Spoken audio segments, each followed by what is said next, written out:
Hello friends, welcome to my channel Telugu Vantala నిధి. ఈరోజు మనం చాలా ఇంట్రెస్టింగ్ రెసిపీ చికెన్ పకోడీ ఎలా తయారు చేయాలో చూద్దాం. చికెన్ కీమా లేదంటే గ్రౌండ్ చికెన్తో ఈ పకోడీ చేసుకోవచ్చు. మీరు రౌండ్గా చేసుకోవచ్చు, లేదంటే ఈ షేప్లో కూడా చేసుకోవచ్చు. మరి చాలా టేస్టీగా ఉండే ఈ చికెన్ పకోడీని ఎలా తయారు చేయాలో చూద్దామా. ముందుగా నేను ఒక మీడియం సైజ్ ఆనియన్ని చిన్న చిన్న పీసెస్గా కట్ చేసుకుంటున్నాను. ఆనియన్ని చిన్న చిన్న పీసెస్గా కట్ చేసిన తర్వాత నేను ఒక చిన్న అల్లం ముక్క తీసుకొని సన్నగా తురుముకుంటున్నాను. దీని బదులు మీరు జింజర్ గార్లిక్ పేస్ట్ అని యూజ్ చేసుకోవచ్చు, బాగుంటుంది. కానీ ఫ్రెష్గా జింజర్ తురుముకుంటే టేస్ట్ వేరేగా ఉంటుంది, బాగుంటుంది. మనం ఎప్పుడైనా నాన్ వెజ్ చేసుకున్నప్పుడు అప్పటికప్పుడు జింజర్ గార్లిక్ పేస్ట్ చేసుకుంటే చాలా బాగుంటుంది. ఇప్పుడు అల్లం తురుముకొని పక్కన పెట్టుకున్న తర్వాత గ్రీన్ చిల్లీస్ని నేను చిన్న చిన్న ముక్కలుగా కట్ చేసుకుంటున్నాను. మీరు తినే స్పైసెస్ని బట్టి గ్రీన్ చిల్లీని యాడ్ చేసుకోండి. నేను 6-7 పచ్చిమిర్చిలను యాడ్ చేసుకుంటున్నాను. 1/2 kg చికెన్ ఉంది కాబట్టి 6-7 పచ్చిమిర్చి సరిపోతుంది. ఇప్పుడు కట్ చేసుకున్న ఆనియన్, గ్రీన్ చిల్లీస్, అల్లంని పక్కన పెట్టి నేను చికెన్ని తీసుకుంటున్నాను. దీంట్లో మనం స్పైసెస్, ఉల్లిపాయ ముక్కలు అన్నీ వేసుకోవాలి. నేను ముందుగా కట్ చేసుకున్న ఉల్లిపాయ ముక్కలను యాడ్ చేసుకుంటున్నాను. మనం తరిగి పెట్టుకున్న గ్రీన్ చిల్లీస్ని కూడా యాడ్ చేసుకుంటున్నాను. అల్లం కూడా వేసుకున్నాను. ఈ చికెన్ పకోడీ పిల్లలు కూడా చాలా ఇష్టంగా తింటారు, చాలా బాగుంటుంది. 20 minutesలో అయిపోతుంది చేయడం. ఇప్పుడు నేను సాల్ట్ యాడ్ చేసుకుంటున్నాను. 1 tablespoon సాల్ట్ వేసుకున్నాను. మీరు ఉప్పు ఎక్కువగా తినే వాళ్ళైతే ఇంకా కొంచెం యాడ్ చేసుకోవచ్చు. ఇప్పుడు 1 tablespoon కారం యాడ్ చేసుకుంటున్నాను. నేను గ్రీన్ మిర్చి వేసుకున్నాను కాబట్టి 1 tablespoon సరిపోతుంది. ఇప్పుడు 1 tablespoon జీలకర్ర యాడ్ చేసుకుంటున్నాను. తర్వాత కొంచెం మిరియాల పొడిని వేసుకుంటున్నాను. కొంచెం మిరియాల పొడి ఘాటు బాగుంటుంది. ఇవన్నీ వేసిన తర్వాత కొంచెం పసుపు వేసి కలిపి పక్కన పెట్టుకుంటున్నాను.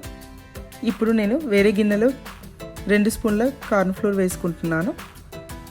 ఇప్పుడు దీంట్లో కొంచెం సాల్ట్ వేసుకోవాలి.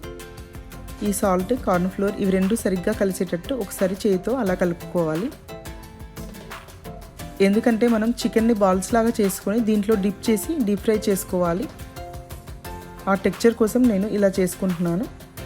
ఇది మనం పక్కన పెట్టుకొని ఇప్పుడు చికెన్ని సరిగ్గా కలుపుకోవాలి. ఉప్పు, కారం, జింజర్, ఆనియన్స్, పచ్చిమిరపకాయలు ఇవన్నీ చికెన్కి సరిగ్గా పట్టుకొని చాలా బాగుంటుంది చికెన్ బాల్స్.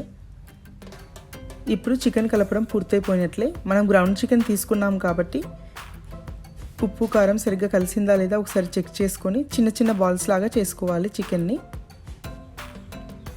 మనం చికెన్ బాల్స్ చేసుకున్నప్పుడు ప్రతి దాంట్లో ఉల్లిపాయ టేస్ట్, పచ్చిమిర్చి ఘాటు, జింజర్ ఫ్లేవర్తో చాలా బాగుంటుంది.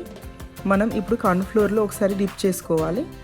పైన కోటింగ్ కోసం ఇలా డిప్ చేసుకొని పక్కన పెట్టుకోవాలి. ఇప్పుడు దీన్ని డీప్ ఫ్రై చేసుకోవాలి. నూనె బాగా కాగిన తర్వాత చికెన్ బాల్ని దాంట్లో వేసేయాలి. మనం కార్న్ ఫ్లోర్ పొడి పొడిలాడుతూ ఉంటుంది కదా, మనం వేసినప్పుడు ఇలా సపరేట్ అవుతూ ఉంటుంది.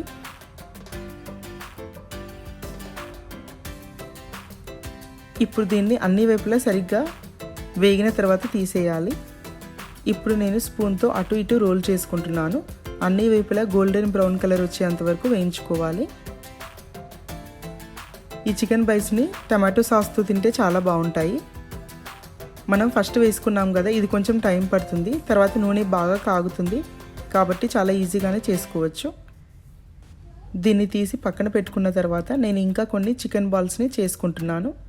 ఇవి చేసుకున్న తర్వాత కార్న్ ఫ్లోర్లో ముంచి అలాగే డీప్ ఫ్రై చేసుకోవాలి. వీటిని టమాటో సాస్తో తింటే చాలా బాగుంటాయి. ఇప్పుడు చూడండి, చాలామందికి ఎంతో ఇష్టమైన చికెన్ పకోడీ రెడీ అయిపోయినట్టే. మీరు ఇలా రౌండ్గా చేసుకుంటే టైం టేకింగ్ అనిపిస్తే ఇలా పకోడీ లాగా కూడా వేసుకోవచ్చు. పకోడీ లాగా కూడా చాలా బాగుంటాయి, చాలా క్రిస్పీగా చాలా బాగుంటాయి. ఈ రెసిపీ మీకు నచ్చినట్లయితే please like, share and subscribe to my channel Telugu Vantala Nidhi. Thank you for watching.